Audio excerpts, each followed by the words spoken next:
I candidati uscenti si ricandidano in altre liste che Michele Basso non nomina. Gli amministratori locali che vogliono far sentire la voce del territorio a Roma hanno scelto la lista MIR, Moderati Italiani in Rivoluzione, di Giampiero Samorì.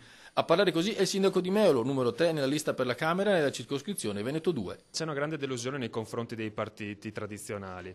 Il movimento Moderati Rivoluzione punta proprio sui giovani amministratori per dare voce al territorio, ai cittadini e quindi portare istanze che non hanno ancora avuto voce a Roma. Moderati Italiani in Rivoluzione vuole dare voce alla rivoluzione della gente per bene, a chi subisce solo i danni di un sistema che per imprese e lavoratori è solo dannoso. Tutti i vantaggi agli organi istituzionali dello Stato e alle banche. In questo modo stiamo distruggendo completamente, radendole al suolo, piccole imprese, artigiani, commercianti, imprenditori, professionisti, i lavoratori li abbiamo già affamati. Politicamente agli antipodi c'è la lista Rivoluzione Civile di cui Antonio Ingroi è capolista al Senato. Numero 2 nel Veneto è Stefano Leoni, ex presidente del WWF italiano, che parla dell'importanza delle bonifiche a Porto Marghera per ridare impulso all'economia e all'occupazione. Credo che Porto Marghera debba essere un suolo che venga restituito all'uso. Non possiamo permetterci di abbandonare i luoghi contaminati.